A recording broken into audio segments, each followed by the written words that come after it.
Qué grandiosa es la puesta del sol, admirable cual amanecer, pero es más grandioso y conmovedor el amor que me tiene el Señor.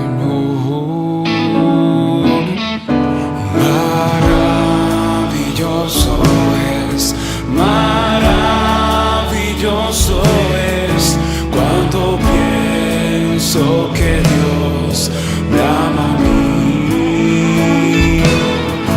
Maravilloso es cuando pienso que Dios me ama a mí. Amados hermanos de la fe, amigos y todo aquel que es motivado por el Espíritu Santo a escuchar su palabra,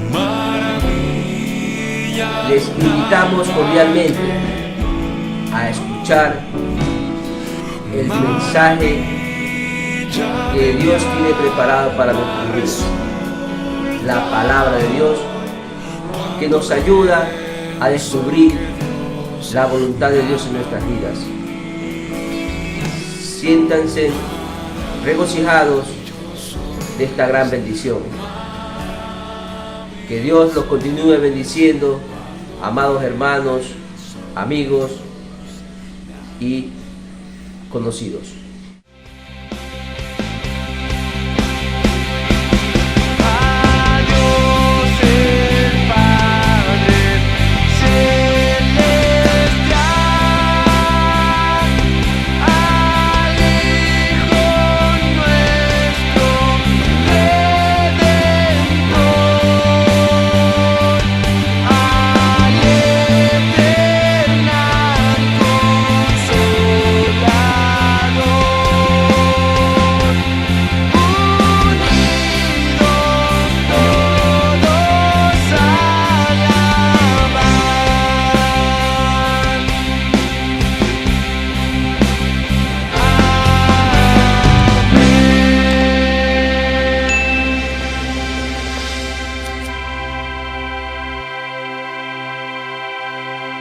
¿Qué es orar? El diccionario nos dice que orar es dirigirse mentalmente o de palabra a una divinidad o a una persona sagrada, frecuentemente para hacerlos una súplica. ¿Qué es orar para nosotros los cristianos? Según la Biblia, orar es una comunicación e intimidad con nuestro Padre Celestial. Hay muchos criterios de cómo se debe orar correctamente. Muchos lo ponen como meta de oración, otros dan cursos de cómo orar correctamente. En este día, con la ayuda de nuestro buen Dios, vamos a entender para qué es la oración, con qué frecuencia se debe orar y también vamos a entender cómo se debe orar correctamente. En primer lugar, veamos para qué es la oración y lo vamos a ver en el libro de Éxodo, capítulo 33, versículos 12 y 13. Éxodo 33, 12 y 13. Y dijo Moisés a Jehová: mira, tú me dices a mí, saca este pueblo, y tú no me has declarado a quién enviarás conmigo. Sin embargo, tú dices: yo te he conocido por tu nombre y has hallado también gracia en mis ojos. Ahora, pues, si he hallado gracia en tus ojos, te ruego que me muestres ahora tu camino, para que te conozca y haya gracia en tus ojos, y mira que esta gente es pueblo tuyo. Moisés se dirige a Dios pidiendo dirección dirección. Nuestra principal causa de oración debe ser pedir la dirección de Dios.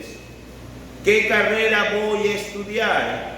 ¿Con quién me voy a casar? ¿Qué hacer? ¿Qué acciones debo tomar con respecto a alguien que me está intimidando? ¿Qué acciones debo tomar en el trabajo? Nuestra principal causa de oración debe ser dirección de Dios.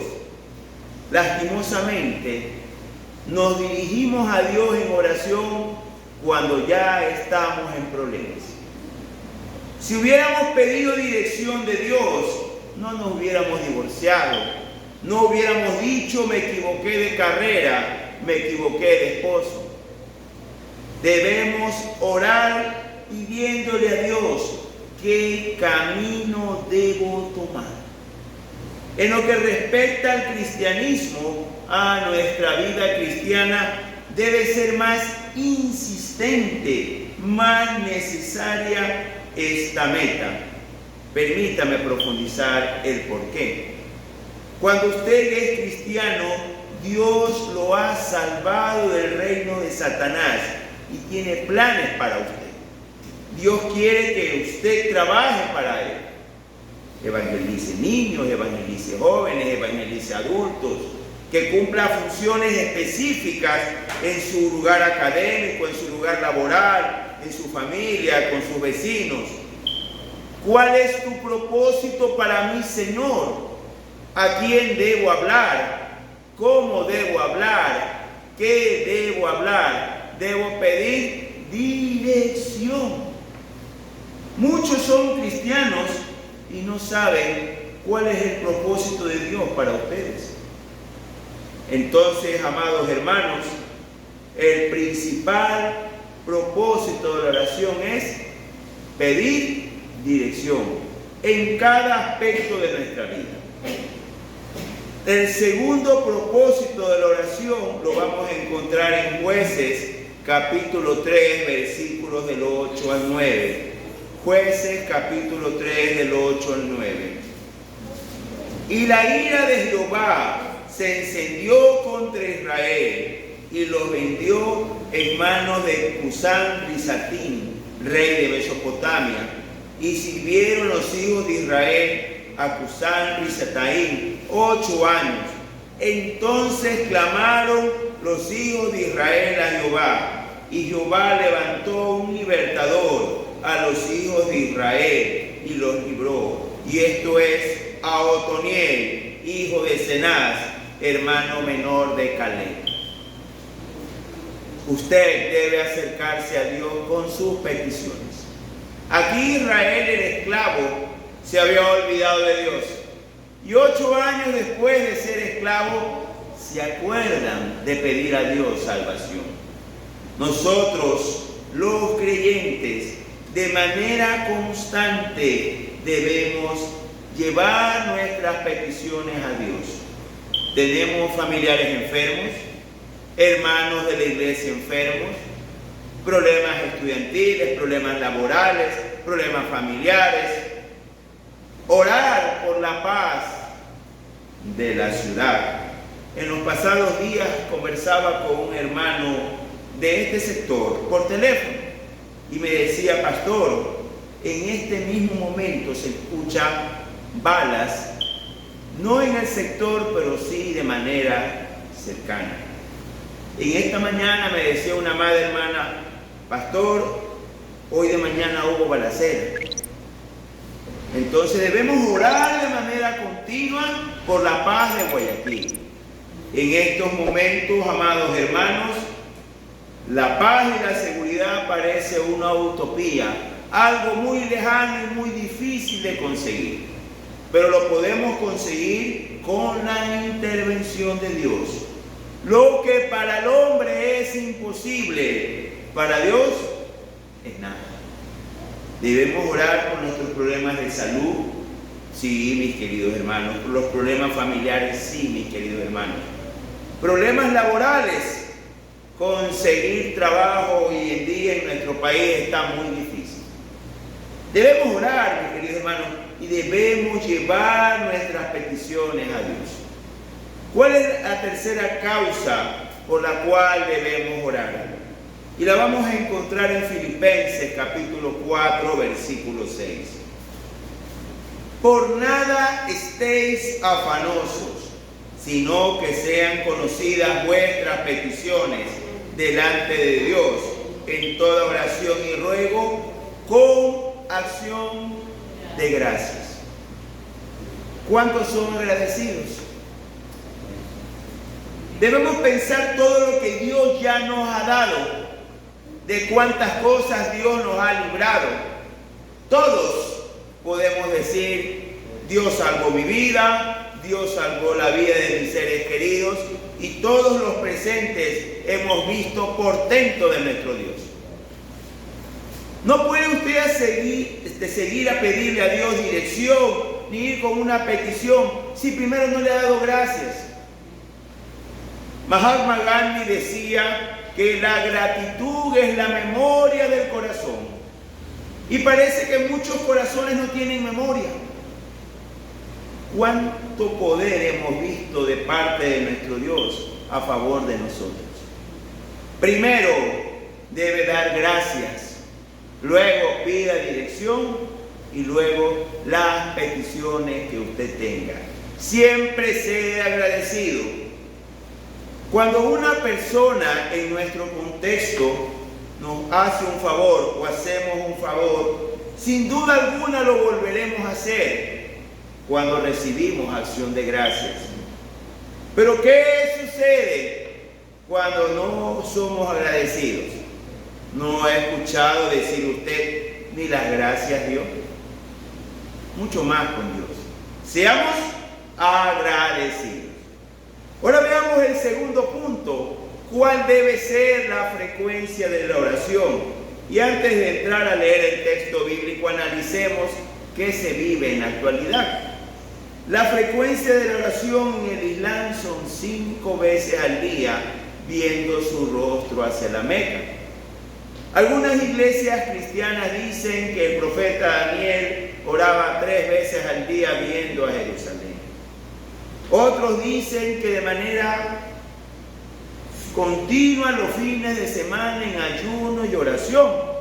Pero veamos qué nos dice la palabra del Señor. ¿Cuál debe ser la frecuencia? Lo vamos a encontrar en el Evangelio de Lucas, capítulo 18, del 1 al 8.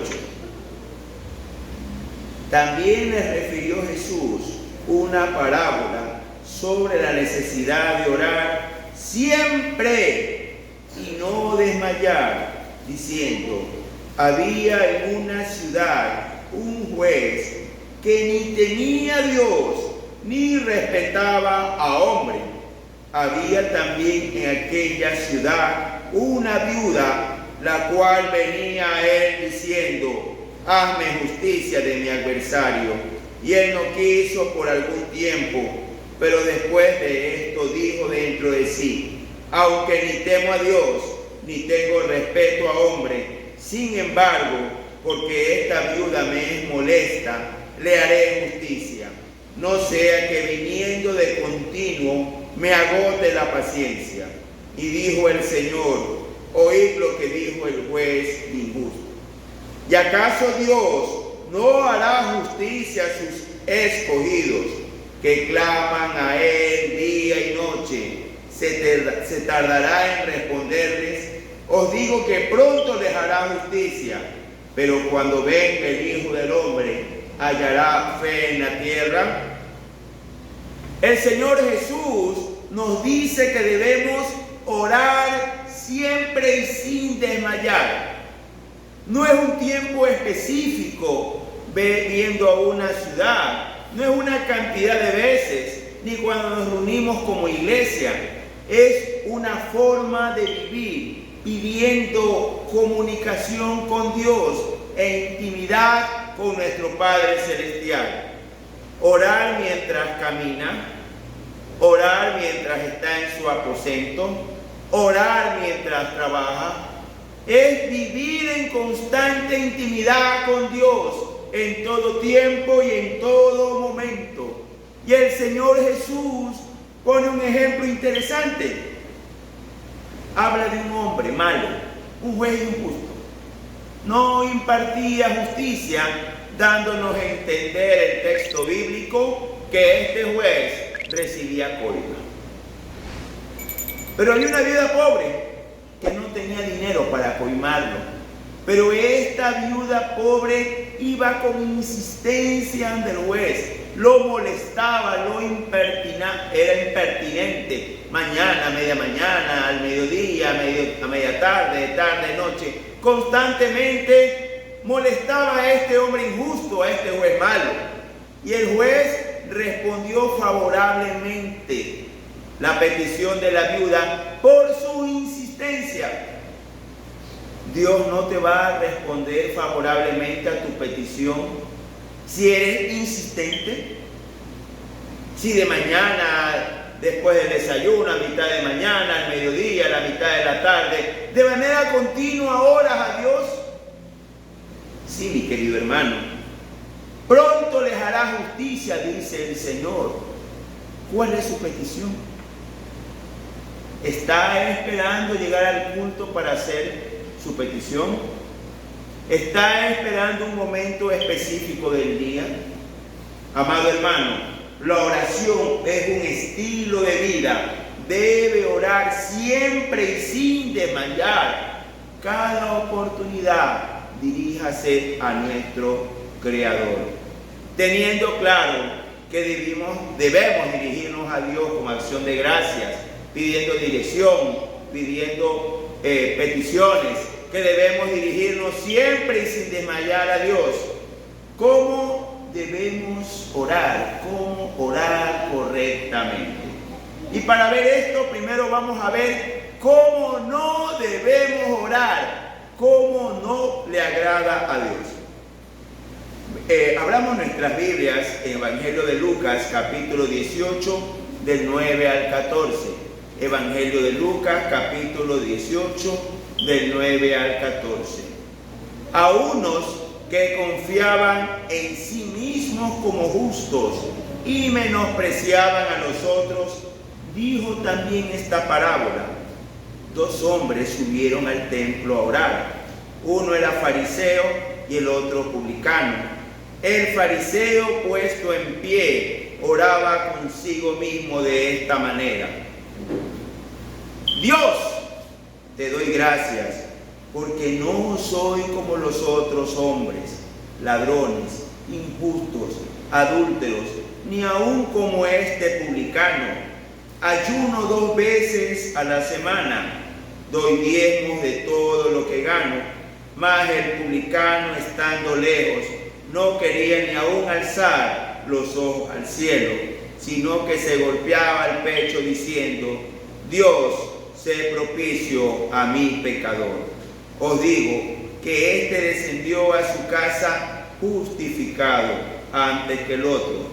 Porque cualquiera que se enaltece será humillado, y el que se humilla será enaltecido. El Señor Jesús dice que no debemos orar como los que se creen justos y menosprecian a los demás. Yo soy cristiano, ya no peco. Yo soy cristiano, allá los injustos. Yo hablo del pecado ajeno. Es que debe estar sucediéndole esto por esto o aquello. Esas personas el Señor no escucha. Los que se creen perfectos, los que se creen sin pecado, los que se dedican a hablar del prójimo, el Señor no atiende sus oraciones.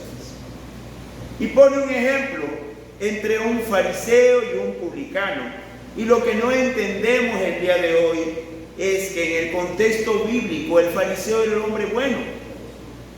El fariseo era el que iba a predicar a los pueblos, el que enseñaba la palabra de Dios, el que viajaba y caminaba enseñando la palabra de Dios.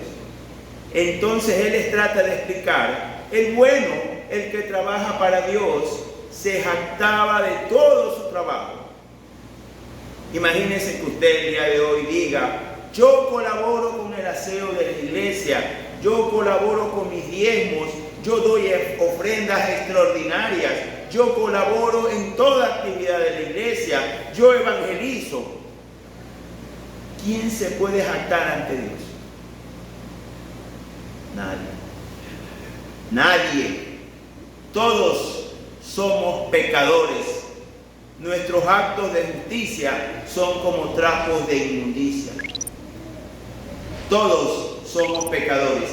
Y Dios no va a escuchar nuestra oración cuando nosotros juzgamos y confiamos en nuestros actos. Más adelante dice que había un publicano, un hombre malo, un hombre que cobraba impuestos. En aquella época el que no podía pagar los impuestos tenía que entregar a sus hijos para que sean esclavos. Si no alcanzaba con los hijos, tenía que pagar con su esposa. Tenía que entregar a su esposa como esclava. Tenía que entregar en los siguientes años a su finca o a su casa. Entonces, quien se encargaba de cobrarte y quitarte tu familia y tus propiedades para cobrar el alto valor económico que pedía el Imperio Romano era el publicano. Era un ser odiado. Todos odiaban al publicano. Todos. Pero ¿qué sucede? Este se sentía mal. Se arrodilló, se postró ante Dios y le dice al Señor: sé propicio a mi pecador. Aquí está la otra parte cuando Dios escucha. Cuando usted se humilla ante Dios, cuando usted llora, se quebranta y reconoce sus fallas. Sé propicio a mi pecador. Veamos el Evangelio de Mateo, capítulo 6, versículo 6, nuestro texto base de este día. Mas tú, cuando ores, entra en tu cuarto y cerrada la puerta, ora a tu Padre que está en secreto, y tu Padre que ve en lo secreto te recompensará en público. La palabra clave, la palabra más importante es secreto. No tenemos que jactarnos ante el mundo que estamos orando. En la intimidad de nuestro cuarto, de nuestro baño, de nuestro patio, en el lugar que nadie nos vea, debemos abrir nuestro corazón, tal como lo hizo el publicano, reconociendo nuestros errores, reconociendo nuestros pecados. Señor, necesito de ti. Dios ya sabe lo que vas a pedirle, pero Él quiere tener intimidad contigo. Muchas personas están buscando algo extraordinario, algo sobrenatural. Inclusive hay cultos que se llaman sobrenatural para que Dios escuche. Pero Dios no quiere nada sobrenatural. Quiere que nos humillemos ante su presencia y que reconozcamos que dependemos de Él. Él quiere que antes de hablar del prójimo, hablemos de nuestros pecados. Ay, todos somos imperfectos y pecadores. ¿Qué pasa cuando usted se humilla? ¿Qué pasa cuando usted reconoce su pecado? ¿Qué pasa cuando en la intimidad abre su corazón a Dios? Eso lo dice el Salmo 138, versículo 6. Porque Jehová es excelso, atiende al humilde, mas al altivo mira de lejos. Cuando usted es humilde, se humilla ante Dios, Dios va a atender su petición y va a contestarla conforme a su voluntad. No se requiere grandes cosas como se lo hace creer el día de hoy. Lo que se requiere es personas humildes que sepan que dependen de Dios, que somos imperfectos y que cuando nos humillamos ante Dios, Dios actúa. ¿Usted cree que Dios tiene poder? Humíllese ante Dios y Dios hará. Y la segura es la victoria. Dios lo bendiga y confiemos en nuestro Dios.